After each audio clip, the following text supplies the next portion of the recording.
인사 나눌까요? 안녕하세요. 음, 기출문제 특강인데 원래는 문제를 가지고 한 30문제 정도 시험을 보고 답안지 거둔 다음에 채점을 해요. 그 다음에 그걸 가지고 해설 강의를 하면 좀 나았긴 해요. 근데 지금은 아직 모든 이제 재수생들은 상관이 없는데 처음 공부하는 사람들은 그렇지 못해요. 그게. 그래서 될 수 있으면 옳은 지문을 좀 위주로 해가지고 전체 구성이 돼 있는데 이게 2개월 정도에 끝날 거예요. 그런데 오전 수업이 진도가 나가면 그 나간 만큼 오후에 하는 거거든요. 그렇게 할 테니까 생각을 하시면 되고 지금 예를 들면 우리가 1페이지 한번 잠깐 봐보시면 지금 권리 변동하고 그다음에 법률행위 나오는 부분이거든요. 그럼 지금 지문이 1번부터 해가지고 32번까지가 권리 변동에 관한 내용이 쭉 정리되어 있잖아요. 그럼 32번까지 나올 때 이 중에서 5개 지문이 나오는 거예요, 그냥. 여기 한 문제짜리라고 보시면 돼요. 그러니까 한 문제는 우리가 필요한 건 4개만 알면 되는 거잖아요. 4개 지문만 알면 다 맞힐 수 있는 지문이지만 23개까지 지금까지 기출된 거 다 뽑아가지고 정리를 해 놓은 겁니다. 옆에다가 메테라고 하는 게 큰 의미가 없어서 그건 쓰지 않았고요. 그 다음에 OX 문제라고 생각할 수 있는데 전부 다 가로가 열어져 있잖아요. 그 부분들은 전부 다 옳은 지문들이에요. 일부러 틀리게 나온 것도 옳은 걸로 바꿔서 갖다 놨습니다. 작년에 OX 문제를 풀어봤거든요. 근데 약간 적응하는데 시간이 좀 많이 걸리더라고요. 옳은 것도 있고 틀린 것도 있다 보니까 이게 어디가 틀리고 이게 옳은 건지 아직 형성이 되어 있지 않는 상태에서 하려다 보니까 그래서 좀 더 옳은 지문으로 고쳐놔가지고 지문을 보는 거니까 어떤 분은 왜 답지가 없냐고 물어보더라고요. 이게 가로가 쳐져 있다 보니까 그래서 원래 답지가 없습니다 라고 했었습니다. 이걸 자 그래서 이렇게 정리해 나가면 되는 건데 자 아마 오늘은 좀 일찍 끝나지 않을까 생각은 들어요. 그렇죠? 일찍 끝나면 좋아하더라고요. 이게 자, 그래서 요거 한번 잠깐 봐볼게. 이제 봐도 되죠? 오전에 한 거니까 아마 그렇게 부담스럽지는 않을 거예요. 눈으로 봐도 그냥 보일 수 있으니까. 지문을 여러 번 반복해서 좀 보시면 되는데, 자, 1번에 한번 봐볼래요? 여기 박스 안에 내용을 먼저 정리를 하고, 그 다음에 앞에 내용을 좀 봐볼게요. 자, 요게 1번에 보면 권리 변동에서는 지금까지 나온 거 다 끄집어도 그렇게 많지가 않더라고요. 총 그래서 원시 취득이라고 되어 있는 부분 보이죠? 원시 취득하고 나오면 전주가 없는 거잖아요. 전주가 없는 건데 요 시효 취득하고 무주물 선점 습득 그다음에 신축 요 정도는 좀 체크를 하고 계시라라고 합니다. 그래서 원래는 가장 대표적인 건 신축은 등기해야 안 해요. 등기를 안 해도 권리를 취득할 수 있는 부분들이고요. 그 다음에 여기 시효 취득은 당연히 원시 취득이지만 등기해야 돼, 안 해야 돼요? 해야 된다. 요 정도는 좀 체크를 해놓고 가시면 됩니다. 하나 더 친다면 여기에 뭐가 있냐면 부합이라고 하는 게 있죠. 부합. 그래서 한 몸뚱아리가 되는 거, 우리 증축된다는 거 생각하시면 되겠죠. 그 부합. 그 다음에 농취증은 이 농취증이라고 하는 거, 농취증이다라고 하는 것은 효력 요건이에요, 성립 요건이에요, 둘 다 아니죠. 얘는 등기를 신청할 때 필요한 전부 서면에 불과하다라고 보시면 되고요. 그 다음에 여기다가 하나 더 기억을 할 건 항상 시험에 나오는 건 아니지만 요 매매라고 하는 거 있잖아요. 매매는 뭐가 되는 거예요? 특정 승계라고 하는 거 이렇게 생각을 하시고 그 다음에 상속은 뭘로 가야 되는 거예요? 포괄승계라고 하는 거 이렇게 좀 두 개를 구별해 놓으시면 돼요. 그래서 나중에 뒤로 가서 뭐라고 하냐면 특정인 그러면 매매로 인하여 매수한 사람, 매수자 이렇게 생각하시면 되고 그 다음에 상속은 누구를 생각하면 돼요? 포괄승계인 포괄 이렇게 좀 정리를 해놓고 보시면 될 겁니다. 단독행위는 상대방 있는 단독행위가 있고 상대방 없는 단독행위 두 개로 구별할 수 있거든요. 상대방 있다라고 하는 것은 뭐가 있나요? 도달이 되어야 되는 거죠. 상대방 없다 그럼 도달할 필요가 없는 것이고 가장 대표적인 게 이제 취소라든지 초인, 그다음 철회, 해지하고 나오는데 여기 유언 유증이라든지 소유권의 포기라든지 그다음에 재단법인의 설립행위다라고 하는 것은 전부 다 상대방 없는 단독행위가 돼요. 근데 여기서 여러분들은 여기다 안 써도 됩니다. 이걸 구별을 좀 하나 해놓고 갈 게 뭐가 있냐면 우리가 그 계약 해제 물어볼까요? 이제 지난 여러분들 안 써져 있으니까 여기다가 계약 해제 그럽니다. 계약을 해제한다라고 해요. 그럼 계약 해제는 단독행위인가요? 아니면 계약인가요? 이건 단독행위예요. 이건 그 다음에 여기다가 합의 해제 그럼 뭘로 가는 거죠? 합의 해제 그러면 요건 계약이 되는 거고 해제 계약은 뭘로 가야 돼요? 해제 계약. 해제 계약 그럼 뭘로 가죠? 이것도 계약이거든요. 그래서 가장 어려운 부분이 요 세 개예요. 실제는 이 세 개가 가장 어렵습니다. 그 다음에 우리가 예약이라고 하는 거 나오잖아요. 예약. 예약이라든지 그 다음에 예약 완결권 이렇게 나오죠. 완결권 이렇게 나옵니다. 그러면 예약은 뭘로 가요? 계약인 거고 예약 완결권은요. 예, 단독행위거든요. 이렇게 구별이 되는 것들이 지금 오늘만 세 번째 듣고 있는 것 같아요. 그죠? 이게 나올 때마다 헷갈리죠. 이게 항상 들어올 때마다 가장 헷갈리는 게 요거인 것 같기는 해요. 그 다음에 우리 시험에 나왔던 게 아까 이야기했지만 우리가 소유권에 포기라는 건 그냥 상대방 있는 거 없는 거 없는 단독행위잖아요. 이게 없는 단독행위거든요. 근데 제한 물권에 포기해 볼까? 제한 물권을 포기한다든지 그 다음에 공유 지분이라고 하는 거 있죠. 공유 지분을 포기한다든지 오늘 갑자기 합의 지분을 포기한다. 합의 지분을 뭐 한다는 거죠? 포기한다. 그 다음에 시효 이익을 포기한다. 시효 이익을 포기한다 그랬어요. 그럼 이런 것들은 전부 다 뭐가 돼요? 상대방 있는 단독행위잖아요. 계약 아니에요. 이건 단독행위입니다. 근데 상대방이 있는 단독행위다 이렇게 보시는 거죠. 그래서 실질적으로는 요거하고 요게 단독행위하고 뭔가를 구별할 때 가장 많이 멘트가 나오는 것 중에 하나들입니다. 거의 서술 부분에서. 그래서 요렇게 좀 한번 정리해가지고 보셔도 괜찮을 것 같아요. 이렇게 됐죠 이제. 넘어가 볼게요. 자, 그럼 이제 밑에 한번 지문을 보는데 요 신축이라는 거 보이죠? 동그라미 치면 되는데 신축은 원시 취득이에요? 승계 취득이에요? 원시라고 되어 있잖아요. 신축은 등기 하나에 안 하나요? 등기를 안 해도 권리를 취득할 수 있도록 되어 있는 거죠. 원시입니다. 원시. 그 다음에 여기 보면 시효 취득이란 말 보이죠? 여기 키워드고 끝털이 원시 취득에 해당된다라고 했으면 맞는 거죠. 거의 포커스가 원시 취득 쪽에다가 맞춰놓고 그다음에 작용 변경 있잖아요. 내용 변경. 그게 또 약간 문제가 들어오는 겁니다. 여기 저당권을 잡았다라는 거 보이신가요? 기출문제고 작년에도 우리 모의고사에 나왔던 지문이긴 한데 저당권을 설정했다는 말이거든요. 저당권 설정이에요. 이게 저당권 뭐라고 했어요? 설정이다라고 하면 요것은 설정적 승계가 되는 거잖아요. 여기. 설정적 승계가 된다라고 하는 거 설정적 승계에 해당이 되는 겁니다. 지상권 설정, 전세권 설정, 저당권 설정 전부 다 이전적 승계가 아니고요. 설정적 승계에 해당이 되는 겁니다. 이게 설정이라는 것은 소유권자가 소유권을 상실해요? 상실하지 않는다? 상실하지 않는다. 이전적 승계는 이전되는 거잖아요. 이건 소유권이 상실되는 거죠. 그 안에 이제 매매, 상속 요게 있는 거고 그걸 제외한 나머지는 지상권 설정, 지역권 설정, 전세권 설정 전부 다 설정적 승계가 된다. 이렇게 보시면 돼요. 자, 그 다음에 1번 저당권 요건 좀 잘 나오는 편이었거든요. 1번 저당권이 없어지면 2번 저당권이 순위가 승진된다라는 거 보이죠? 그럼 순위가 승진되면 작용상 변경이에요? 내용상 변경이에요? 작용, 여기 작용입니다. 작용상 변경을 다른 말로 뭐라고 하냐면 혹시 효력상 변경 이렇게 해도 돼요. 효력 변경 해도 됩니다. 효력상 변경도 같은 의미예요. 같은 의미인데 이게 내용상의 변경 그러면 안 됩니다. 내용 변경이 아니라 힘이 바뀌는 거니까 요거하고 또 뭐라고 했어요? 임차권에 등기라고 되어 있는 거 기억나요? 임차권이 등기되는 거 있죠? 이것도 전부 다 뭐가 된다? 효력상의 변경, 작용 변경 이렇게 정리하시면 됩니다. 그 다음에 갑이 소유하고 있는 가옥을 을에게 매각했다라고 되어 있죠?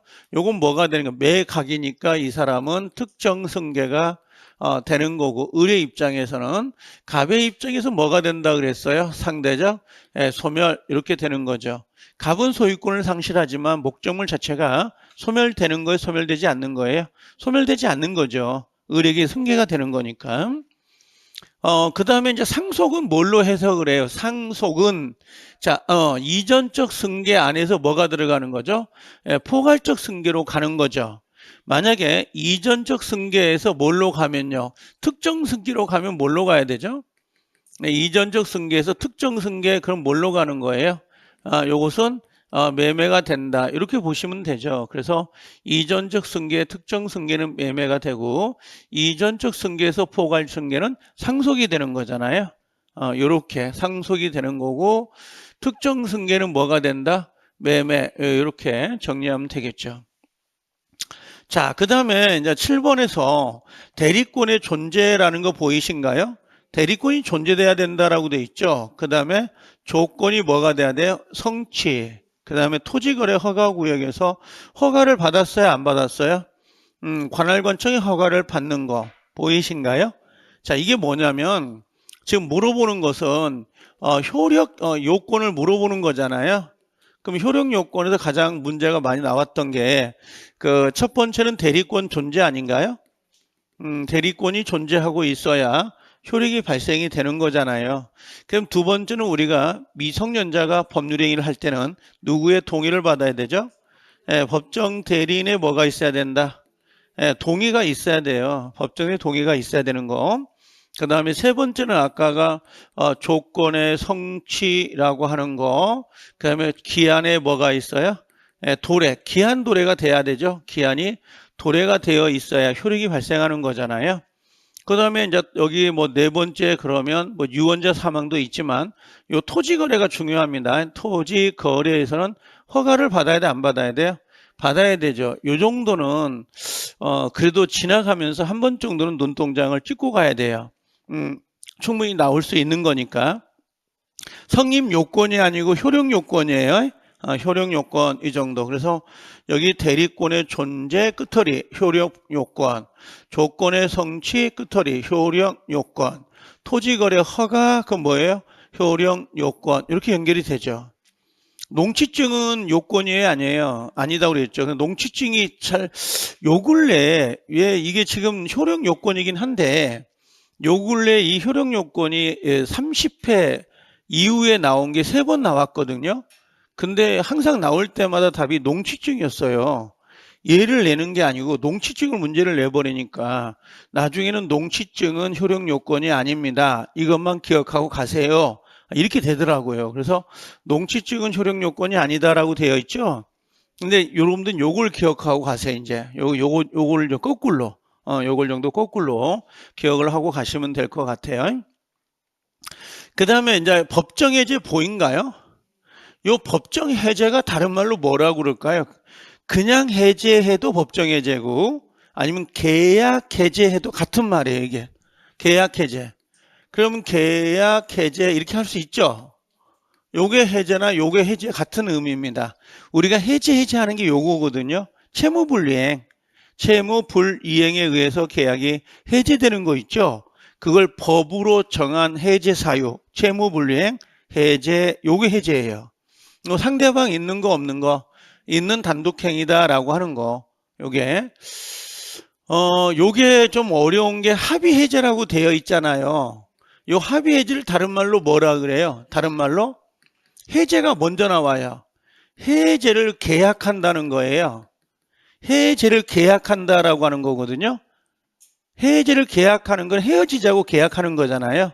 이것은 상대방 있는 거 없는 거 아니에요. 그냥 이건 성질이 계약이에요. 계약. 요 두 가지는 계약이에요. 계약 해제하고 법정에 요 해제 계약하고 계약 해제는 달라요. 요건 상대방 있는 단독 행위가 되는 거고요. 그럼 해지도 뭐예요? 상대방 있는 거 되죠. 그럼 우리가 보통 평상시에 해제라고 하거나 해지라고 하는 거 있잖아요. 그럼 이 앞에가 뭐가 있냐면 이 앞에는 계약이 들어가 있는 거예요. 계약을 해제한다, 계약을 해지한다라고 하거든요. 그럼 얘들은 공통적인 사유가 뭐예요? 상대방 있는 단독행위라는 거. 상대방 있는 단독행위고 얘들은 공통되는 사유가 뭐예요? 채무 불이행이에요. 요게 공통된 사유예요. 예를 들면 단독행위이면서 채무 불이행으로 해지가 되는 거죠. 다만 해제는 뭐라고 했어요? 소급. 예, 무효가 되는 거고 해지는 장래효라고 해서 장래 무효가 되는 거죠. 이게 이제 효과가 좀 다를 뿐이지 이런 파트를 갖고 있는 겁니다. 자, 그 다음에 숙권행위를 철회한다라고 하는 거 기억나요? 우리가 나중에 대리권 소멸 사유 가시면 사사성파 종료 철회 이렇게 외우거든요. 그 철회가 숙권행위 철회고요. 의무대리권에서 상대방 있는 단독행위다라는 거 보여요? 철회는 상대방 있는 단독행위입니다. 그때 항상 조심해야 될 건 요거예요. 최고하고 거절이라고 하는 거거든요. 자, 철회, 해제 이런 것들 취소, 동의 이런 건 전부 다 단독행위거든요. 단독행위는 법률행위예요. 법률행위 안에 들어가 있는 거거든요. 근데 최고나 최고나 거절 보이죠? 얘들은 법률행위가 아니에요. 법률행위가 아니라 얘들은 준법률행위, 법률행위인 거고요. 얘들은 법의 규정에 따라서 효력이 발생이 되는 거예요. 법의 규정에 따라 효력이 발생하지 당사자 의사에 따라서 효력이 발생하는 게 아니에요. 나 취소할게요 라고 하는 건 내 의사에 따라서 효력을 없애는 거잖아요. 법정들이 동의할게요 그러면 법정들의 의사에 따라서 동의에 의해서 효과가 발생이 되는 거거든요. 근데 최고한다, 그 다음에 거절이다라고 하는 건 법의 규정에 따라서 효과가 발생이 돼요. 예를 들면 최고는 독촉 같은 거거든요. 무권 대리인이 법률행위를 했잖아요. 그럼 상대방이 본인한테 물어보는 거예요. 당신 집을 무권 대리인이 매매했는데 계약을 할 거예요, 말 거예요, 추인 여부를 물어보잖아요. 그럼 본인이 대답을 안 해요, 확답을. 그럼 법의 규정이 뭐라고 되어 있냐면 거절한 걸로 본다라고 되어 있어요. 그럼 상대방의 채권에 대해서 효력은 법의 규정에 따라서 효력을 발생시키는 거야. 제 말 알아들어요?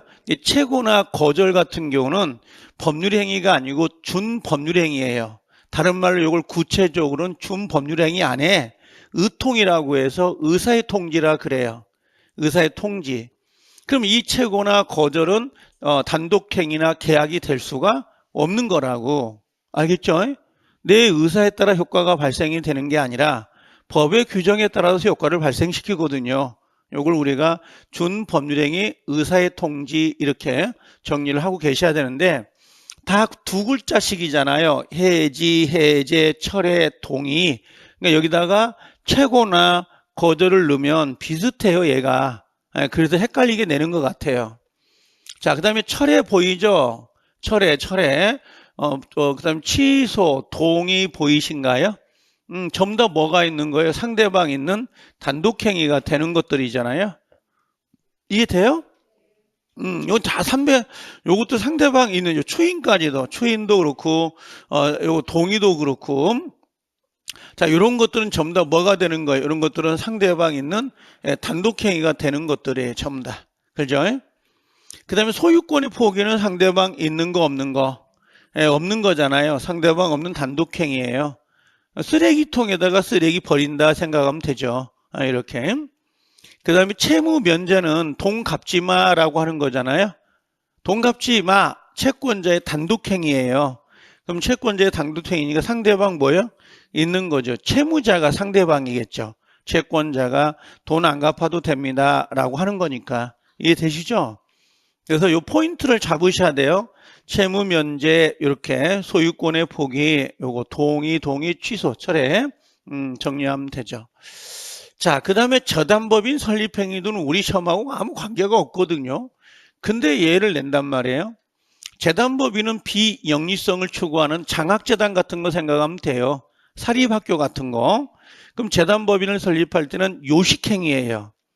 정관을 반드시 작성해야 되거든요. 그리고 이건 상대방 없는 단독행위예요. 재산 출연이라고 하는 거. 상대방 없는 단독행위 생각하고요. 그 다음에 얘는 뭐예요? 나중에 가면 요건 요식행위인데 요식행위 그럽니다. 그냥 요건 유언은 상대방 있는 거예요? 상대방 없는 거예요? 유언요. 유언은 상대방 없는다라고 유언, 유증 같이 가면 돼요. 예, 유증도 같이 가면 됩니다. 유언자가 죽으면 그 의사가 도달했냐 도달하지 않았냐 상관없이 효력이 발생이 돼요. 지금 여기서 수업 듣고 있는데 누군가 돌아가시면서 유언장에다가 죽으면 누구에게 내 건물을 주라 하고 유언장이 개봉이 된 거야. 죽으면 내가 몰라도 내 거죠. 그분이 돌아가시기만 하면요. 그죠? 요게 증여는 뭘로 가야 되는 거죠? 증여는 계약이다라고 보시면 돼요. 계약. 증여는 계약. 계약인데 얘는 뭘로 가죠? 편모가 되는 거죠. 그럼 유상해 무상해요. 무상행위 해당이 되는 거잖아요. 이렇게 반대급부가 없는 거니까. 자, 여기는 어디가 25분은 어디가 포인트예요? 예약. 예약은 뭘로 가야 돼요? 계약. 근데 매매 일방 예약은 상대방 있는 단독행위다 그러면 순간 아차하는 거예요. 이게 순간 아차. 그래서 예약하고 들어오는 거. 지상권 설정, 요 설정이 포인트거든요. 지상권 설정, 지역권 설정, 전세권 설정, 저당권 설정. 여기 저당권도 우리 시험에 나왔었어요. 저당권 설정 행위는 채권 행위예요, 처분 행위예요. 처분 행위. 그럼 이행의 문제가 남아요, 안 남아요? 이행의 문제가 남지 않는다고요. 처분 권한이 있어야 돼요, 없어야 돼요? 처분 권한이 있어야 됩니다. 그죠? 타인 물건에 대해서는 저당권을 설정할 수가 없어요. 내가 은행 가서 대출 받는데 여러분들 집에다가 저당권 설정하면 황당하지 않겠어요? 그렇죠? 그래서 반드시 저당권 설정, 전세권 설정, 지상권 설정할 때는 반드시 그 등기부상에 기재가 되어야 되거든요. 그다음 처분권자의 처분 의사가 반드시 있어야 됩니다. 그럼 무권리자가 지상권, 저상권을 설정할 수 있다 없다? 없다는 말이에요. 이건 설정 행위가 반드시 있어야 됩니다. 채권이 양도되는 거 보이시죠? 채권 양도가 우리 시험에서 2번 나와요. 채권이 양도된다 하더라도 동시행 항변권이 유지된다라고 하는 부분에 나오거든요. 채권이 양도돼서 당사자가 변경된다 하더라도 동시행 관계가 있습니다. 이렇게 나오는 경우가 있고 채권 양도나 그다음에 이건 이행의 문제가 남아요, 안 남아요? 남지 않는 준법률행위다. 준법률행위 다른 말로 뭐라고 그랬어요? 처분행위. 처분행위입니다. 이렇게 나와요. 여기다가 뭘 집어넣으면 좋냐면 채무 면제 있잖아요. 돈 안 갚아도 돼. 채무 면제도 뭐가 돼? 채무 면제도. 채무를 면제한다라고 하는 거 있죠? 그럼 이행의 문제가 남아요, 안 남아요? 안 남죠. 돈 갚지 말라 그랬으니까. 이것도 뭘로 가는 거야? 준물권행위, 이걸 처분행위라 그래요. 이행의 문제가 남지 않습니다. 그래서 실제는 27번이나 26번 같은 게 나오면 상당히 좀 어렵습니다. 까다로워요. 시험장에서 보면요. 자기가 봤을 때 낱개로 보면 쉬운데 실제 시험장에 가면 상당히 어렵습니다. 자, 그 다음에 여기 효력 요건을 갖추지 아니했다면 당사자가 의도한 법률 효과가 발생할 수 있다 없다? 없죠. 그럼 효력 요건을 갖추지 않았다라고 하는 건 뭐냐면 토지거래 허가구역에서 허가를 얻질 않았어요. 그럼 허가를 얻지 않으면 효력이 발생해야 안 해요? 안 하죠. 미성년자가 법률행위를 할 때에 법정된의 동의가 없다면 효력이 발생하지 않겠죠. 조건을 달았는데 조건이 성취되지 아니한다면 효력이 없는 거잖아요. 그래서 효력 요건을 갖추지 아니한다면 효력이 발생하지 않는 거죠. 이건 당연한 거니까. 자, 처분 권한 없는 자의 뭐라고 했어요? 물권행위는 당연히 뭐가 돼요? 무효죠. 그죠? 물권행위는 다른 말로 뭐라 그래요? 처분 행위 이렇게 이야기하거든요. 처분행위 이렇게 이야기를 해요. 그럼 처분 권한이 없는 자가 처분행위를 한다. 그럼 당연히 뭐가 돼요? 무효지. 저당권 설정행위는 물권행위죠. 처분행위거든요. 그렇죠? 그럼 저당권 설정자에 뭐가 없으면요. 처분 권한이 없으면 당연히 그 행위는 무효가 될 수밖에 없습니다. 자, 미성년자는 단독으로 법률행위를 할 수가 없죠. 그럼 미성년자가 법률행위를 한 경우에는 취소할 수 있어요, 없어요? 있죠. 그렇죠? 근데 법정대의 동의가 있어. 동의가 있다면 취소할 수 있다, 없다? 없다. 동의가 없이 체결된 법률행위이기 때문에 취소할 수 있어요, 없어요? 있죠. 취소하면 어떻게 돼? 소급하여 뭐가 돼요? 무효가 된다. 공부한 사람 물어볼까요? 무효는 가만히 내비둬도 무효잖아요. 영원히. 무효가 유효로 바뀌는 케이스는 없거든요. 그죠? 근데 취소 행위는 유효이지만 취소하면 소급해서 무효가 되죠. 취소권 행사 기간이 법으로 정해져 있을까요? 안 돼 있을까요? 있어요. 그죠? 근데 우리가 가끔 가다가 미성년자가 법률 행위를 한 경우는 언제나 취소할 수 있습니다. 이렇게 이야기하거든요. 맞는 거야, 그거. 근데 그 전제는 취소권 행사 기간 안에 언제든지 할 수 있습니다. 그 멘트거든요.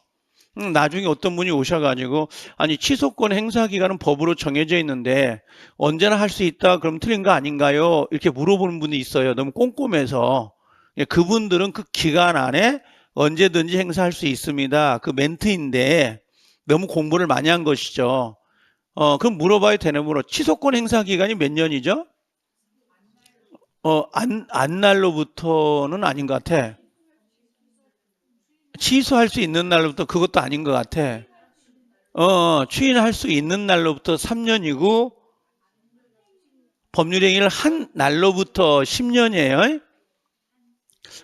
나는 쪽팔려서 이 말을 잘 안 해요. 그래서 그냥 기간이 있습니다. 그러는데 이게 잘 안 하려고 하는데 요런만 살짝 가르쳐 드릴게요. 아니 잘 안 할, 내가 했던 방법을 해야 내가 잘 안 하려고 하는데 이게 추삼이에요. 추삼한이거든요. 이게 10년이거든요. 이게 추삼한 10년 그래요. 추삼한 10년. 이 추삼한 여기서 끊어야 돼요. 이게 10년 그러거든요. 이게 추인 가능한 날로부터 3년이고 계약한 날, 법률행위 한 날로부터 몇 년이에요? 10년인데 이게 추삼 한십 이렇게 하기 좀 이상하더라고요. 그래서 세 글자까지는 외워지잖아 이게. 그래서 추삼한 10년 전 이렇게 외웠었어요. 아니 제가 그냥 나만 아는 비법인데 내가 이야기를 처음 꺼내봐요. 이게 말도 안 되는 말을 운율이 없어가지고 꺼내기가 힘들어가지고 그냥 추삼한 10년, 추삼한 10년 그러거든요. 그럼 추인할 수 있는 날부터 3년이고 계약한 날, 한 날로부터 10년이거든요. 이게 제척 기간이에요.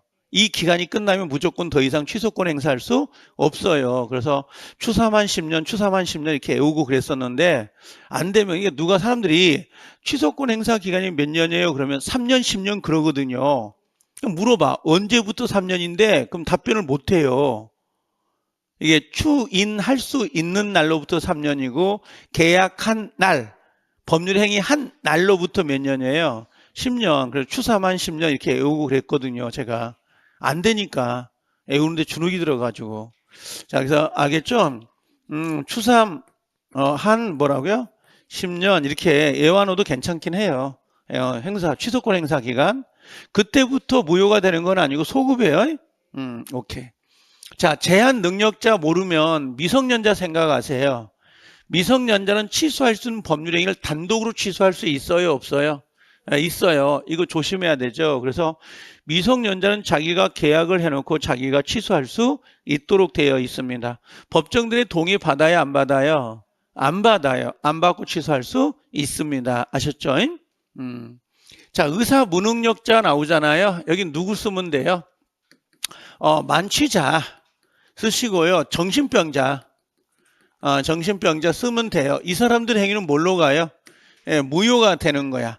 그럼 법률행위 성립이 된 거야, 안 된 거야? 성립은 됐는데 효력이 처음부터 없습니다. 이런 의미예요. 성립은 됐는데. 그럼 나중에 이 사람들은 물어볼까? 무효행위 추인이 될까요, 안 될까요?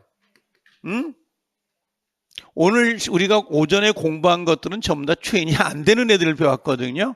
예를 들면 강행법규, 그냥 103조, 불공정 법률이 104조는 추인이 돼야 안 돼요. 이건 안 돼요. 추인이 된다는 건 새로운 법률행위가 된다는 말이거든요. 근데 의사 무능력자, 만취 상태에서 집을 팔았어요. 그럼 원래 무효죠. 그래서 1억짜리인데 내가 술 깨니까 3억에 팔았더라고. 이게 돼요? 무효인 행위를 추인해가지고 그때부터 새로운 계약으로 갈 수 있다 없다? 있어요. 그래서 여기 만취자, 의사 무능력자의 법률행위는 무효행위 추인이 가능해요. 그래서 뭘로 갈 수 있어요? 새로운 법률행위, 새로운 계약으로 갈 수 있지만 여기처럼 강행법규 103조, 104조는 절대적 무효이기 때문에 무효행위 추인을 인정할 수 없도록 되어 있습니다. 그렇게 한번 눈도장을 한번 찍어 보시라는 거죠. 근데 여기까지 32개 지문이 있잖아요. 그죠? 여기까지 문제가 최대 많이 나오면 두 문제고요. 한 문제 정도 배정이 된다고 생각하시면 돼요. 이 정도. 근데 나중에 실제 밑바탕이 되긴 해요. 이게. 알겠죠? 요즘은 뭐 수험생들이 자기가 각자 공부하기 때문에 선생님들이 뭐 관여하고 그런 건 아니에요. 그냥 내 눈치 안 보고 진도 빼버리면 되니까 이게. 근데 요건 좀 한 번 정도 지문이라도 여러 번 반복해서 문장을 눈에 좀 익혀 놓으시라고. 자, 그 다음에 넘겨보면 목적이 나오잖아요. 보이신가요? 빠른 건 아니죠. 뭐 오전 들었는데 뭐 지금 그죠? 예, 너무 빠른 건 아니라고 생각하고. 자, 우리가 보통 법률이 목적하고 들어오잖아요. 목적은 지금 몇 가지가 있는 거예요? 첫 번째가 확정, 두 번째는 뭐예요?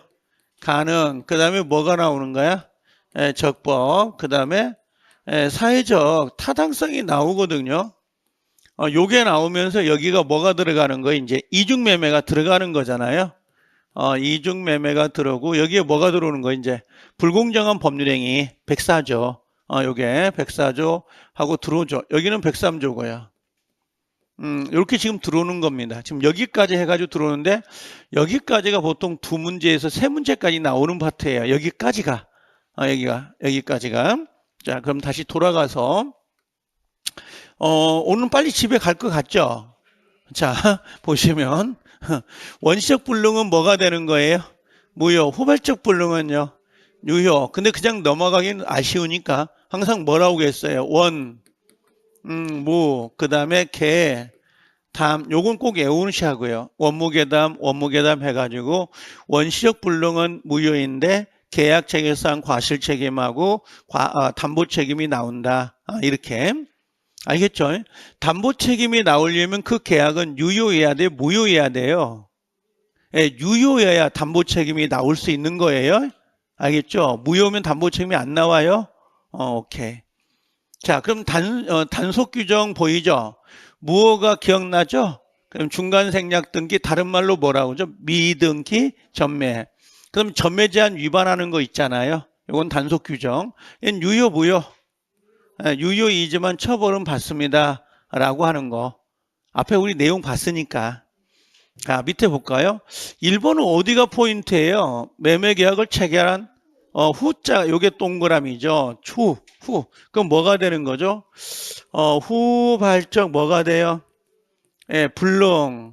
그럼 후발적 불능은 유효인가요? 무효인가요? 예, 유효가 되는 거예요. 다만 후발적 불능에서 불이 난 거잖아요. 매도자가 불질렀어요. 그럼 무슨 문제가 생겨요? 매도자가 불질렀어요. 그럼 무슨 문제? 채무불이행. 매수자가 불질렀어요. 그럼 뭘로? 위험부담. 천재지변이에요. 수용이에요. 그럼 뭘로 가요? 위험부담. 매도자가 불만 지른 것만 조심해라고. 매도자가 지르면 무조건 뭘로 간다? 채무불이행. 나머지는 싹 다 위험부담. 오케이. 그냥 계약법에 가면 연결이 되는 거라고. 자, 그러면 이 매매계약은 뭘로 가는 거죠? 유효이다라고 되어 있죠. 후발적 불능은 유효 이렇게 정리를 하면 되고. 자, 이번에 법률행위 목적이 성립 당시에 뭐라고 했어요? 가능했다라고 되어 있죠. 가능했다. 그럼 성립 당시에 가능했다라고 되어 있잖아요. 그럼 원시적 불능은 아니네. 보이신가요? 아니, 이게 지금 원시적 불능이라고 하면 안 되는데 법률행위 목적이 성립 당시에는 가능하였다. 그렇죠? 근데 그 이후에 뭐라고 했어요? 그 이행 전에, 잔금 취하기 전에 불능이 생긴 거잖아요. 멘트 잘 보면 알겠죠? 그럼 원시적이에요, 후발적이에요? 후발적이에요, 이게. 그럼 후발적 불능은 이제 알겠죠? 유효, 무효, 효력이 발생한다. 얘는 뭐가 돼요? 유효가 되는데 2번 지문이 후발적인지 원시적인지를 찾지 못하면 안 되잖아요. 그러니까 계약을 할 당시 법률행위, 여기 계약시예요. 계약시 성립 당시에는 뭐라고 했죠? 가능했다. 그죠? 근데 언제예요? 이행기 전이잖아요. 잔금 칠하기 전에 불가능이 된 거죠. 그럼 후발적 불능이지. 그럼 유효, 무효? 유효, 효력이 생긴다라고 하는 거. 자, 중간 생략 등기는 유효인가요, 무효인가요? 유효, 단속 규정이니까 얘를 뭐로 본다는 거야? 유효이다 그래도 맞는 지문이죠. 여기에요. 미등기 전매 같은 말. 전매 제한 금지 보이죠? 전매 제한은 유효인가요, 무효? 단속 규정, 효력 규정? 단속 규정이죠. 그럼 유효, 무효? 효력이 있다라고 하는 거. 다른 말로 바꾸면 단속 규정입니다. 이 말과 같은 거죠. 자, 그 다음에 여기 증권회사 고객사의 포괄적 1인 매매라고 되어 있습니다. 효력이 있다 없다? 있다. 이것도 단속 규정이에요. 1인 매매라는 건 뭐냐면 그냥 증권회사 고객하고 내가 내 주식을 당신이 좀 팔아주세요라고 정권사항을 주는 거예요. 이게 상법상에 규정된 건데 1인 매매라고 하면 그냥 맞는 거 유효 생각하면 되고요. 무허가 음식점에서 음식을 먹었습니다. 그럼 이건 유효인가요, 무효인가요? 유효. 이건 단속 규정이죠. 단속 규정이기 때문에 당연히 유효다라고 하는 거고. 그 다음에 부동산 중개 수수료 약정을 했는데 그게 초과됐다는 거예요. 이건 강행 효력 규정이죠. 그럼 이건 뭐가 되는 거야? 그 초과된 부분에 대해서는 무효가 된다 보이신가요? 그럼 이것은 뭐가 되는 거죠? 효력 규정에 해당이 돼서 무효가 됩니다. 이렇게 찾는 거라고 지금. 그 다음에 이자 제한법에서 최고 이율을 초과했다라고 되어 있죠. 이 초과 부분도 당연히 뭐가 돼요? 무효. 지금 우리나라가 이자 제한법이 23% 이상을 넘지 못하도록 되어 있는 걸로 알고 있거든요. 23%인가? 더 떨어졌나? 예전에는 엄청난 40 몇 프로까지 있었어요. 줄여가지고 지금은 사채가 됐든 뭐든 간에 뭐라고요? 23%를 넘지 못한다. 이렇게 정해져 있는 거죠. 초과하면 뭐가 되는 거야? 무효. 이건 뭐가 되는 거죠? 효력 규정에 해당이 되는 것들이에요. 그 다음에 공익법인이 기본 재산을 처분할 때는 주무관청의 허가를 얻어야 되죠. 아까 그 운동장 같은 학교 재산을 팔아먹을 때는 교육부 장관의 허가를 얻어야 되거든요. 그걸 얻지 않으면 그 처분행위는 무효가 된다고. 그래서 요것도 뭐예요? 효력 규정이다. 위반하면 무효하고 나와 있는 거죠. 요게 아마 요게 31회 때인가 시험에 배정된 지문인데 뜬금없이 들어온 거예요. 이 판례가요. 요게. 그래서 아까 우리 이야기했던 것처럼 오전에 그 의료법 있잖아요. 의료법에 의사 면허가 없으면 그 비영리법인을 세울 수 없도록 되어 있어요. 그 병원 같은 걸 차리려면 기본적으로 뭐예요? 그 의사 면허증이 있어야 된다라고 하는 게 의료법이에요. 그럼 의료법은 당연히 효력 규정이에요, 단속 규정이에요. 효력 규정이에요. 혹시 요즘 분쟁이 심하잖아요. 그래서 의료법이 나오면 효력 규정 이렇게 생각을 하고 계시라고. 혹시 시험에 나온다면 이게 조만간에 해결될 문제가 아닐 것 같긴 한데 선거가 끝나면 해결되겠죠. 월급 안 나가면 다 들어와요. 다 이게 자, 요 효력 규정 아시겠죠? 그 다음에 요거 명의신탁이네. 명의신탁은 당연히 효력 규정이에요, 단속 규정이에요. 뭐 효력 규정이죠. 근데 얘는 103조 위반이다 아니다? 아니니까 반환 청구가 돼야 안 돼요? 된다. 이렇게 기억을 하고 계시면 되죠. 무효라는 거예요. 무효 이렇게. 그 다음에 토지 매매할 때 허가 얻는 거 있죠. 토지거래 허가. 효력 규정이죠. 토지거래 허가 이렇게 나와 있죠. 허가 얻어야 돼, 안 얻어야 돼요? 얻어야 되죠. 이런 것들은 당연히 효력 규정에 해당이 된다. 이렇게 좀 정리를 해 놓으시면 됩니다. 자, 그 다음에 이제 여기서 강행법규 보이죠? 강행법규 보입니다. 그럼 무효행위 추인이 돼야 안 돼요? 안 되는 거잖아요. 그죠? 새로운 법률이 안 되는 거고 선의 제3자에게도 대항할 수 있다 없다? 대항할 수 없다. 그죠? 대항할 수 있다. 있다라고 했습니다. 있다. 이렇게. 그럼 선의 3자가 보호가 되는 거야? 안 되는 거예요? 안 되는 거. 그래서 무효행위 추인이 안 된다. 선의 3자에게도 무효를 주장할 수 있다. 표현들이 여기 있네. 표현대리가 적용돼야 안 돼요? 표현대에 적용될 수 없다. 보이시죠? 그 다음에 강행복귀를 위반한 자가 스스로 무효를 주장하는 건 돼야 안 돼요? 되죠. 강행복귀 누구든지 무효를 주장할 수 있는 거니까 스스로 뭐라고요? 그 약정의 무효를 주장하는 거 신의 측에 위배되지 않습니다. 그래서 시험에 나올 수 있는 지문들이 다 나온 것들이에요. 전체가. 이렇게 강행복귀 효력이 충분히 나온 것들이니까 읽으면서 외워버리세요. 문장 형태를 갖다가. 형태를. 그 다음 토지거래 허가 구역 내에서 아까 이거 나왔던 거 기출했던 문제예요. 이것도 최근에 나온 기출지문이거든요. 아까 제가 수업 시간에 그 말했죠. 토지거래 허가 구역에서 허가를 얻어야 되잖아요. 근데 매도자, 매수자 둘 중에 한 사람 때문에 허가를 얻지 못했어요. 그럼 귀책사유 있는 자가 있죠. 그럼 귀책사유 있는 자도 무효를 주장할 수 있다, 없다? 있다. 이게 아까 강행법규를 위반한 자는 모두 무효를 주장할 수 있습니다. 그래서 토지거래 허가구역 확정적으로 무효가 된 경우에 책임 있는 사유 보이죠? 다른 말로 그 귀책사유 있는 자라고 해놓으세요. 있는 자도 무효를 주장할 수 있어요, 없어요? 무효를 주장할 수 있다라고 되어 있습니다. 아셨죠? 근데 혹시 그걸 또 물어보신 분도 있더라, 옛날에. 강행법규를 위반한 자가 스스로 무효를 주장할 수 있습니다. 그랬단 말이에요.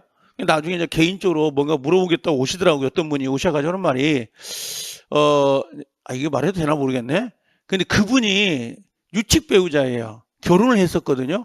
근데 바람을 핀 거야. 이혼을 하고 싶은 거야. 본처하고. 유책 배우자가 이혼을 주장할 수 있냐고 물어보더라고요. 이걸 빗대가지고. 안 돼요. 알겠죠? 하고 싶어요. 안 된다고 그건. 알겠죠? 그래서 유책 배우자 있는 자는 이혼을 해달라고 요구할 수 없습니다. 예, 그 처분에 따라야 되는 거지. 알겠죠? 이거 틀린 거라 가족법하고.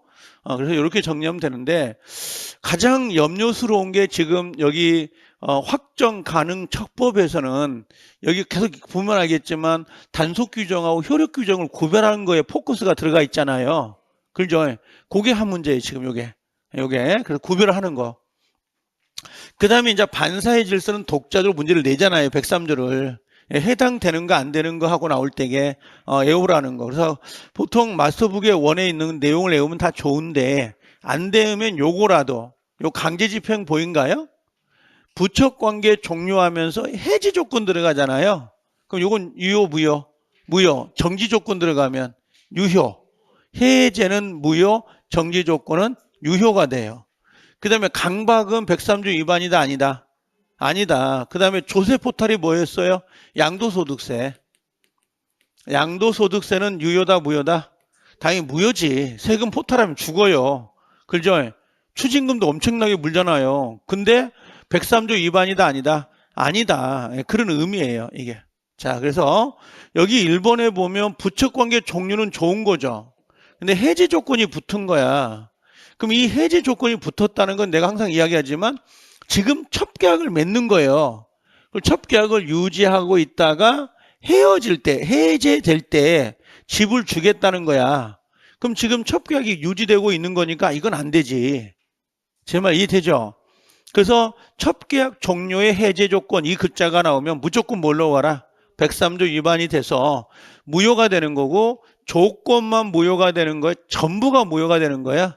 전부가 무효가 되는 거야. 전부가. 왜 그러냐면 보세요. 감남이 을려하고 첩계약을 맺으면서 증여하겠다는 거잖아요. 근데 증여를 하는데 그 조건이 뭐예요 지금? 첩계약이 들어가야 조건이잖아요. 근데 조건만 무효가 되고 증여는 유효다 그럼 말이 안 되지. 그렇죠? 그래서 전체가 무효가 돼야 되지. 요걸 뭐라고 그래요? 요걸 나중에 가면 이걸 불법 조건이라 그래요. 그럼 불법 조건은 조건이다 조건이 아니다? 조건이 아닙니다. 그럼 조건만 무효인가요? 법률이 전체가 무효인가요? 전부가 무효라고 나와야 되는데 조건만 무효입니다. 이렇게 나오거든요. 그럼 틀린 지문이에요. 조건만 무효입니다. 그럼 안 된다고. 법률행위 전부가 무효가 돼야 되지. 전부가 무효가 돼야 됩니다. 그래서 요건 실제 우리가 여기보다는 조건기한에서 시험에 잘 나오는 지문입니다. 이 멘트가. 요게 불법 조건이라 그래. 요거 첩계약 맺는 거 불법 조건이거든요. 자, 그 다음에 첩계약을 유지하는 계약은 본처의 사전 동의가 있었다 하더라도 유효인가요? 무효인가요? 무효지. 왜 그러냐면 사회 질서는 개인의 의사에 의해서 좌지우지되는 게 아니에요. 그렇죠? 만약에 본처가 뭐요? 동의했다고 첩을 들여도 된다? 그럼 사회 질서는 그 본처에 의해서 좌지우지되는 형태가 돼버리잖아요. 안 된다는 거지. 그래서 본처의 동의가 있었다 하더라도 첩을 들였다 하더라도 이 계약은 당연히 무효다라고 하는 겁니다. 요건요. 반사회 질서 하고 들어오는 거고. 그다음 여기는 포인트가 어디예요? 허위 진술 보인가요? 그럼 여기는 돈 계산해야 안 해요. 안 해. 허위 진술이 나오면 10원을 줬다 100원을 줬다 하더라도 무조건 뭐가 되는 거예요? 반사의 질서로 뭐가 돼요? 무효가 돼요. 이 두 개를 비교하는 거예요. 4번하고. 근데 소송에서 사실대로 증언한다 보인가요? 그럼 소송에서 사실대로 증언하면 교통비나 식사비를 주는 건 좋은 거예요? 안 좋은 거예요? 뭐 좋은 거죠. 근데 거기를 수인 한도를 초과해서 지불한다는 거야. 여기 초과했다 보이죠? 요 단어가 나와야 돼요. 그럼 유효인가요? 무효인가요? 무효가 돼요. 103조 위반인데 혹시 나중에 소송에서 사실대로 증언해 준다. 그래놓고 거기다 뭘 갖다 집어넣냐면 수인 한도를 넘지 않았다. 예, 넘지 않았다 이렇게 나와요. 그럼 얘는 유효 무효? 유효인데 항상 머릿속에 부정적인 생각이 들어가 있잖아요. 다툼이 있어야 되니까. 시험장에 가서 소송에서 사실대로 증언해놓고 끝털이 가서 그냥 반사의 질서 무효 이렇게 가버린 경우가 있어요. 항상 요 멘트만 보다 보니까. 근데 요게 멘트도 나온 적이 있어요. 요 멘트도. 넘지 않았다. 끝털이에 반사의 질서 뭐예요? 해당되지 않는다라고 해야 됩니다. 요거 좀 조심할 뻔. 그 다음에 여기 형사사건 동그라미, 성공보수 동그라미 보이죠? 그럼 요건 103조 위반에 무효가 되는 거고, 그럼 민사사건의 성공보수는 어떻게 가요? 예, 유효가 될 수밖에 없죠. 그렇죠? 민사사건, 형사사건. 참 지겹죠? 하루 지금 들으니까 오늘 내 하루 내 집에 가서 들어 누워 있잖아요. 잠자려고 눈 감으면 이게 형사사건, 민사사건 기어다녀요. 머릿속에서. 농담이 아니에요. 그게. 보험금 나오잖아. 6번에. 보험이 들어오면 뭘로 가야 돼? 무조건 끝털이. 반사의 질서에 뭐가 돼요? 무효가 되는 거고요. 여기도 보험금 나왔네. 그럼 103조 위반이죠. 그럼 효력이 발생한다 안 한다? 발생하지 않는다. 같은 멘트라고 나온 게. 자, 그 다음에 공무원 보인가요? 이거 부정청탁하는 거죠. 그럼 103조 위반이죠. 그럼 뭐가 돼요? 예, 무효가 되는 것이고. 9번에 변호사 아닌 자가 포인트예요. 그냥 변호사 아닌 자 하고 나오면 자, 변호사 아닌 자가 소송 대리를 해요. 그럼 당연히 뭐가 되겠어요? 무효지. 그죠? 여러분들 중개사 아닌 사람이 중개 업무를 하면 좋아 안 좋아? 안 좋아. 그 옆에 있는 사람 찔러 안 찔러? 다 찔러요. 그죠? 이게. 그럼 요것도 당연히 뭐예요? 사법상 효력이 없다라고 돼 있죠? 요것도 몇 조 위반? 103조 위반이 돼서 무효가 되는 거예요, 이게. 자, 그 다음에 여기도 변호사 아닌 자가 보인가요? 승소의 조건으로 뭔가를 받기로 양도를 했다는 거야. 그럼 판사도 옷 벗으면 변호사인데, 그죠? 내 걸 갉아먹고 있는 거잖아요. 당연히 몇 조 위반이에요. 여기도 효력이 발생하지 않는다. 103조 위반이 돼가지고 효력이 없는 겁니다. 자, 그 다음에 도박 자금을 제공한다. 도박 자금을 제공하면 반사의 질서에 뭐가 돼요? 무효. 그죠? 또 여기 보세요. 12번에 조심을 해야 될 건 도박으로 부담할 채무의 변제라는 거 보여요? 변제 토지를 양도했다라는 거 보이죠? 제가 아까 뭐라고 했냐면 여기 뒤에 있나 모르겠네. 여기 도박 채무를 변제하기 위해 15번요. 부동산 처분의 대리권을 준 거죠. 그럼 이 부동산을 팔아 가지고 매매 대금이 들어오면 그걸로 변제를 받으세요. 그럼 부동산 처분의 대리권은 유효죠. 근데 내가 돈을 갚아야 되는데 도박 자금 대신에 부동산으로 갚는 거야. 여기 토지로 변제를 토지로 뭐 한다는 거예요? 변제한다는 말이에요. 그럼 토지로 변제하는 것은 이건 도박 채금 변제나 마찬가지죠. 이건 당연히 뭐예요? 103조 위반에 무효가 되는 거예요, 이건. 그럼 12번에는 부동산을 가지고 변제하는 거고, 그 다음에 아까 여기 5번은 부동산에 처분해라. 처분의 대리권을 주는 거죠. 그럼 얘는 유효, 무효? 얘는 유효가 되는 거야. 요건요. 요건 103조 위반이 될 수는 없습니다. 라고 하는 거. 자, 그 다음에 14번에 노름빚인 줄 알면서 이를 변제하기로 한 약정은 효력이 있다, 없다? 없다. 당연히. 근데 그런 경우 어떤 분이 그걸 질문하더라고요. 도박꾼인데 도박꾼이래요. 그러면서 도박은 끊을 수 없는 거죠. 그러면서 그분이 오셔가지고 도박꾼이 와서 100만 원을 빌려달라는 거야. 그럼 빌려줬다는 거야? 그럼 103조 위반인가요? 이렇게 묻더라고요. 내가 속으로 이 사람이 나를 실험하고 있는가? 이게 왜 그러냐면 도박꾼인 거지 도박 자금이라고 안 했어요. 도박꾼인데 그분 동생이나 딸내미나 집사람이 아플 수 있지. 돈이 급하게 필요한 거야. 100만 원이. 그건 돌려받을 수 있어, 없어? 있지. 도박 자금을 대한 게 아니라 도박꾼이 빌린 거잖아요. 그 돈의 출처가 도박 자금이 아니라니까? 병원비일 수 있잖아요. 그럼 돌려받을 수 있는 거야, 없는 거야? 있는데 도박 자금으로 대출을 받았어. 도박 자금으로 100만 원 빌렸어. 그건 안 되지. 103조 위반이니까. 그러니까 노유료에 걸려가지고 도박꾼만 나오면 안 된다고 생각을 하는 거야. 그게 아니라는 거지, 지금. 제가 말하는 것은. 알아듣죠? 도박 자금이어야 돼요. 도박 자금. 그 다음에 16번하고 17번 문과해야 되죠. 동기 불법 보이죠? 동기의 불법. 그럼 동기의 불법은 뭐라고 했어요? 반사회 질서에 위반되는 거죠. 그럼 무효가 된다, 무효가 되지 않는다. 무효가 되지 않는다. 근데 동기의 불법의 불법의 동기가 표시됐거나 또는 뭐라고 했어요? 알려졌다라는 거 보이신가요? 그때는 103조 위반이 될 수 있다, 없다? 있다. 그래서 항상 요 16번, 17번을 항상 같이 요거하고 요걸 찾아야 된다고. 동기의 불법은요. 요게 없으면 무조건 뭘로 가라? 유효로 가라. 그 법률행위는. 자, 여기도 동기가 사회질서에 뭐예요? 표시된 보이죠? 표시된 동기가 사회질서에 반하는 경우에는 그 법률에는 뭐라고 돼요? 법률이 반사회 질서의 법률에 해당될 수 있다. 맞는 것이죠. 자, 사찰의 존립에 필수 불가하기란 임야를 증여해버려요. 그럼 사찰이 존재하지 않는 거죠. 그럼 몇 조 위반이다? 103조 위반이 될 수가 있다, 없다? 있다라고 하는 거. 요렇게. 이해되시죠? 이게 어려운 건 아니니까. 그 해당되는 것만 찾으면 되는 거니까. 자, 나만 자, 과도한 위약벌 보인가요? 과도한 위약벌은 103조 위반이 있었죠, 아까. 왼쪽에 있는 박스. 과도한 위약벌.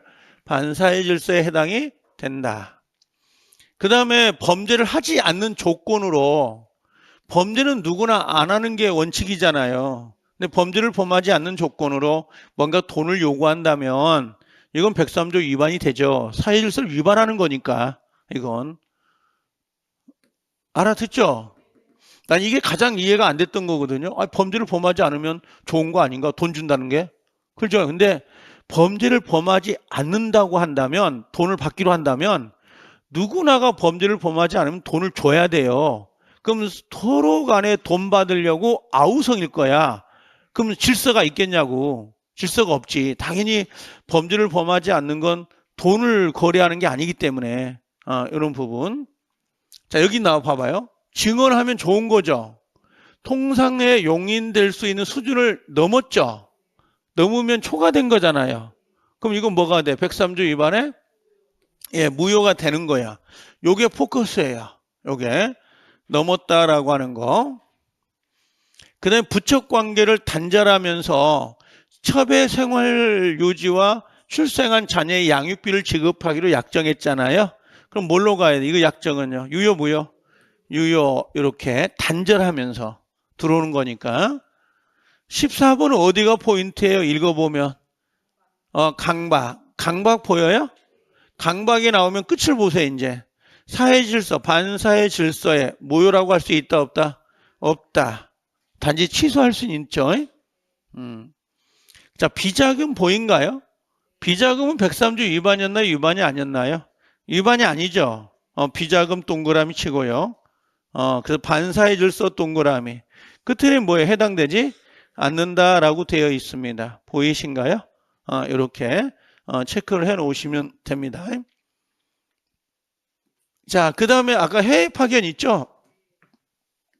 여기만 체크하면 돼요. 해외 파견 이렇게만. 다 읽으려고 하지 말고. 그래서 거기 약간 굵은 글씨로 다 되어 있거든요. 그것만 찾으면 되는데 다른 책 보니까 다 색깔 있더라고요. 나도 색깔 넣을 것이. 이거 파란색이라서 넣어놓으면 이게 잘 보일 거 아니에요. 이게. 근데 이 검은색이 나와서 얘기냐면 나중에 시험장에 가면 파란색이 없어요. 이게.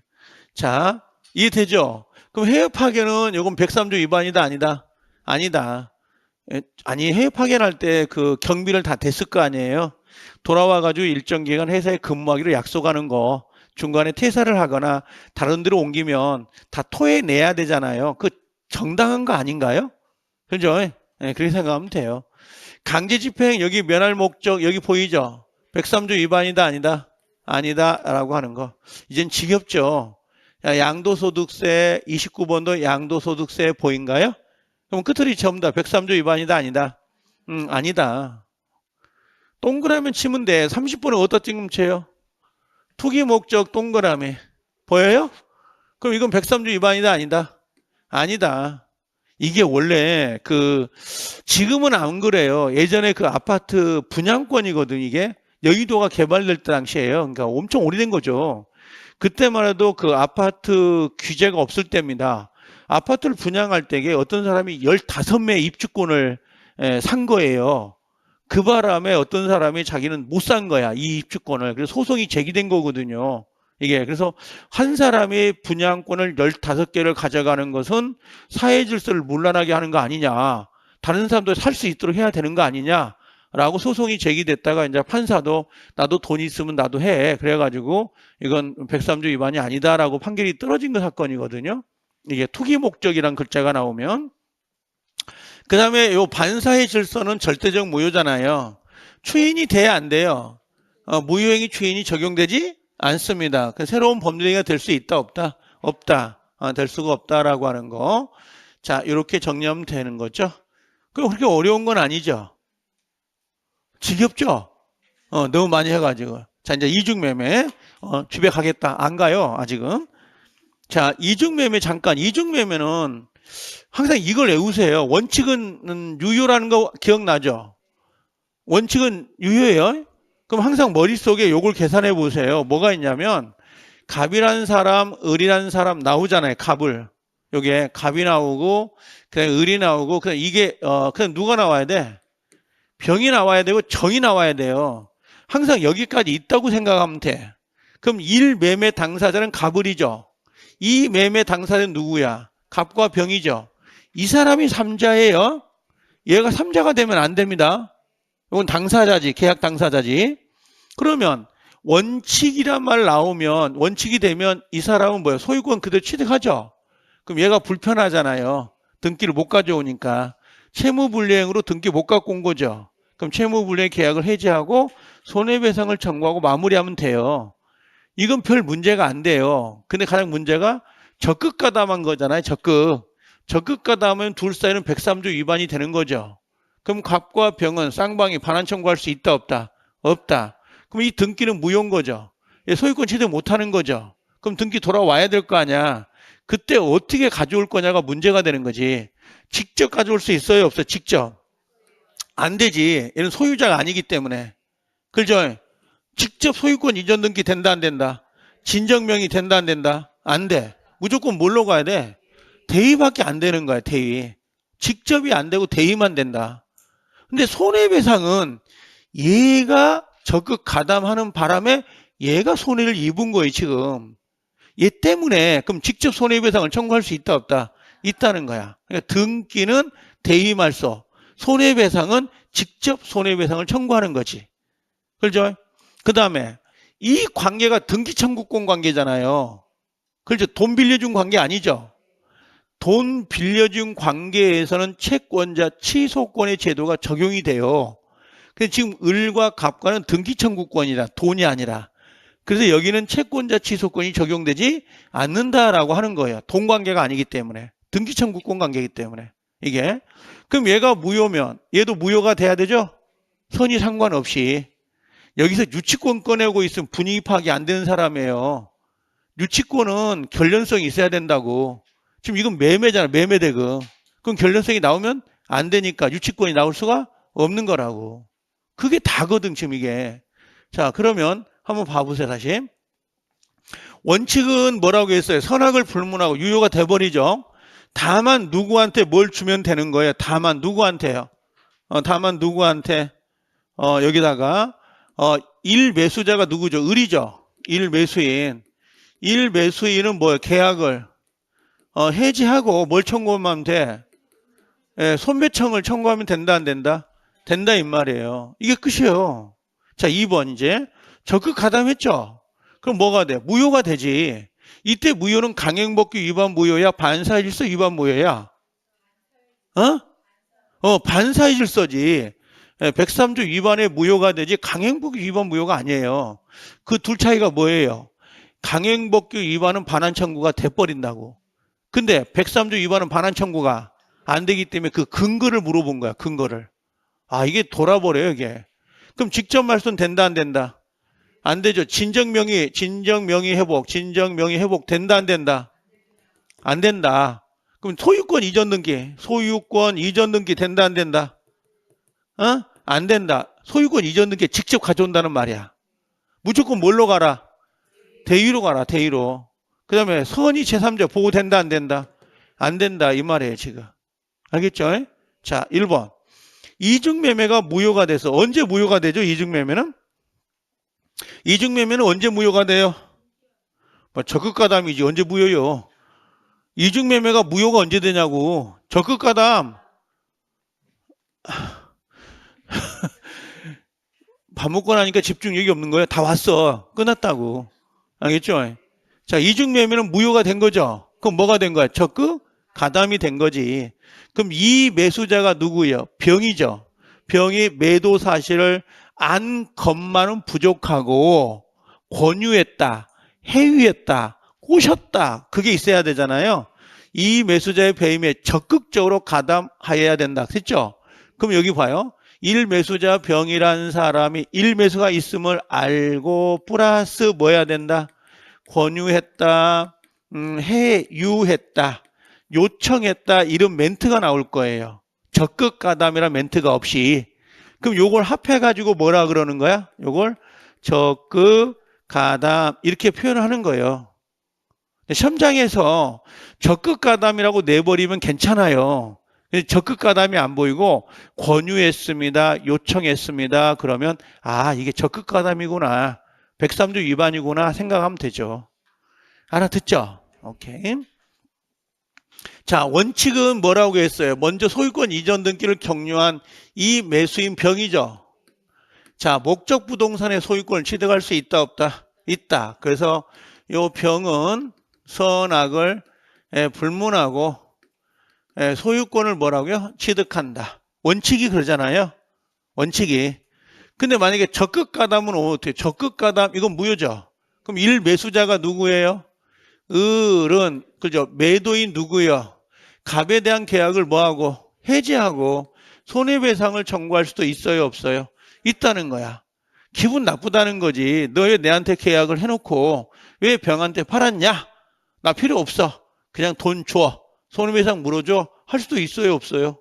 있죠. 그렇죠 이게. 자, 무효가 됐어. 그럼 적극가담 한 거죠. 그럼 이 매도자는 누구에게? 이 매수자에게 병이죠. 병에게 말소 등기를 청구할 수 있어요 없어요? 없어. 왜? 아니 갑하고 병 사이는 몇 조 위반이야?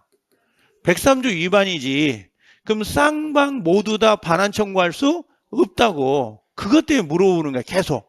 근거가 103조 위반이기 때문에. 불법 원인 급여가 되기 때문에. 알겠죠? 근데 어떤 분이 이제 또 공부하는 사람이 이걸 물어봐. 갑하고 을이고 지금 병이잖아. 적극가담했죠? 그럼 쌍방 모두 다 반환 청구할 수 없죠? 근데 이 사람이 얘를 대위에서 한다고. 그럼 원래 대위, 채권자 대위권은 얘가 채무자가 안 하니까 채권자가 대위하는 거잖아요. 근데 얘가 할 수 없다고, 원래 등기 청구가. 근데 얘가 뭘 대위해요? 이렇게 물어보시는 분이 있어요. 이건 학설이 엄청 난립이 돼. 신경 쓰지 마. 알겠죠? 갑과 병 사이는 이행 청구가 된다, 안 된다? 안 되는 거야. 103조 위반이니까. 근데 누구는, 채권자는 뭐라고요? 채무자를 대위해서 말소 청구할 수 있다, 없다? 있다. 그렇게만 기억하고 넘어가시라고. 여기다가 의무를 품지 말고. 제 말 지금 전달은 돼요? 갑이란 채무자가 쌍방이 반환 청구할 수 없는데 어떻게 채권자 을이 대위에서 말소해요? 이렇게 물어본다고. 그런 분이 있어요. 그 공부 엄청 열심히 하신 분이야. 왜 그러냐면 그게 이게 학설 논란이 아주 심해요. 그래서 우리는 시험을 볼 때에 그냥 갑과 병은 말소 청구할 수는 없다. 쌍방은. 근데 채권자는 대위할 수 있다. 이렇게 하고 정리가 넘어간다고. 이 논점이 상당히 많아요. 이게 원래는. 신경 쓰지 않아도 되는데 괜히 꺼냈나? 그랬어요? 미안해요. 자, 무효요. 그럼 이중매매 무효죠? 그럼 1 매수자가 누구요? 을이 누구? 이 매수자가 누구요? 병에게 직접 등기의 말소를 청구할 수 있다, 없다? 없다. 직접은 안 되죠. 그럼 뭘로 가야 돼? 대위 동그라미 말소 청구할 수 있다. 옆에다 뭐라 쓰죠? 채권자 대위권이라고 써놓으세요. 외워버리세요. 저 같으면 웬만하면 외워버립니다. 그냥. 어차피 외워야 돼요. 표시만 해놓고 집에 가서 외울 생각 하지 말고 이 자리에서 그냥 외워버리세요. 이걸 다시 집에 가서 공부하지 말고. 어제 뭐 했죠? 공법했죠? 집에 가면 공법하세요. 민법 하지 말고. 오해했으니까 이제 이걸. 하루 종일 민법하면 안 돼요. 분위기 쇄신이 안 되거든. 무효. 1 매수, 2 매수자가 누구예요? 병으로부터. 지금 무효지. 그럼 병도 뭐가 돼? 무효. 그럼 병으로부터 물려받은 전득자, 정 있게 정. 정도 뭐예요? 예, 무효인 거예요. 요 3자가 정이에요. 정은 선이든 악이든 상관없이 소유권을 취득하지 못해요. 절대적 무효니까. 알아듣죠? 오케이. 자, 이렇게 정리해 놓으시면 됩니다. 여기까지가 끝났네. 그렇죠? 오늘 배운 거잖아요. 자, 이렇게 해놓고 잠깐 화장실 갔다 오세요, 이제.